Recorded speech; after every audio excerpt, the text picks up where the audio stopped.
En ce jour du 23 octobre 2020,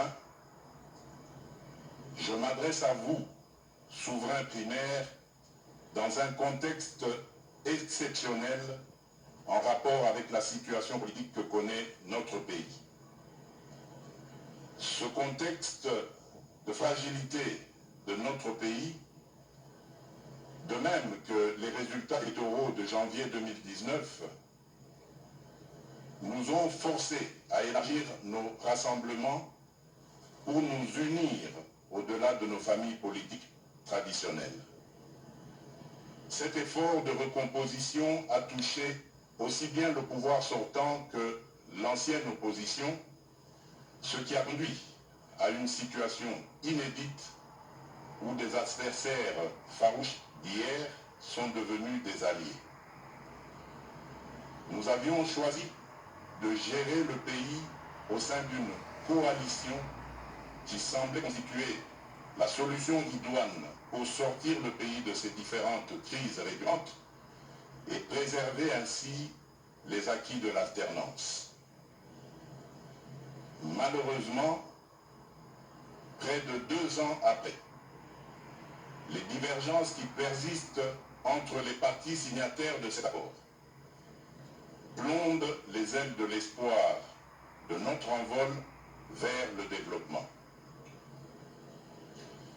Ces divergences portent notamment sur les questions relatives à la paix et à la sécurité nationale, à la Commission électorale nationale indépendante, à l'organisation des élections, à la gestion du portefeuille de l'État, à la territoriale, à la diplomatie, à l'indépendance de la justice et à l'instauration de l'état de droit qui sont un enjeu majeur pour notre nation.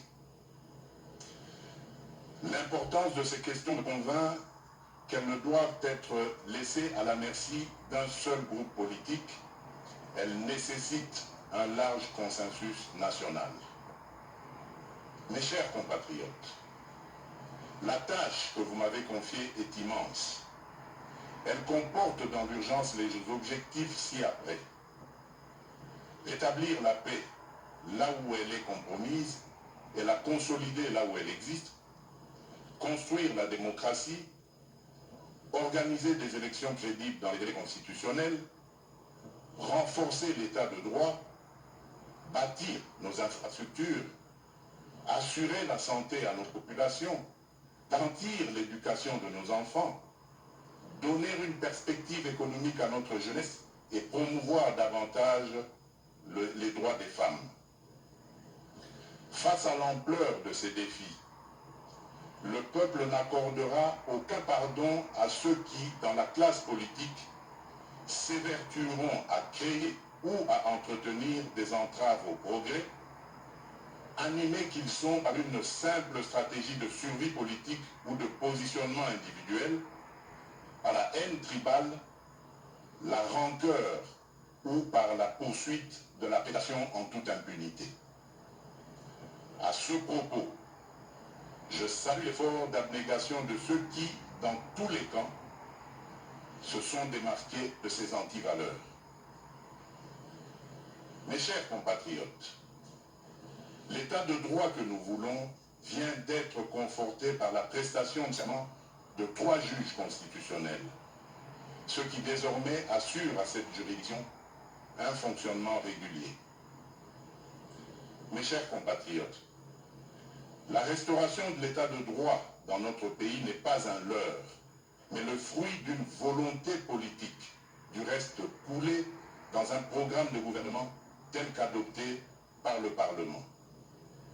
Il demeure vrai que sa mise en œuvre énerve certains nostalgiques, habitués à l'impunité et au traitement de faveur.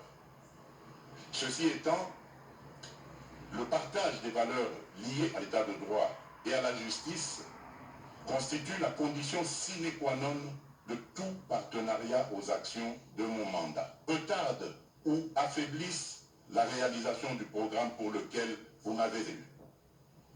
En tant que chef de l'État, représentant de la nation et symbole de l'unité nationale, j'assure par mon ancrage, en vertu de l'article 69 de la Constitution, le fonctionnement régulier des pouvoirs publics et des institutions, ainsi que la continuité de l'État. Je réitère l'engagement de mon serment de ne jamais faillir à cette mission sacrée et de ne jamais trahir le Congo. Je ne laisserai aucun engagement politique de quelque nature que ce soit primer sur mes prérogatives constitutionnelles et sur l'intérêt supérieur du peuple congolais. Je ne transigerai avec les intérêts supérieurs de la nation, leurs opinions, à l'effet de créer une union sacrée de la nation autour des objectifs précis. Ces consultations visent la refondation de l'action gouvernementale autour des principes de participation à la gestion du pays.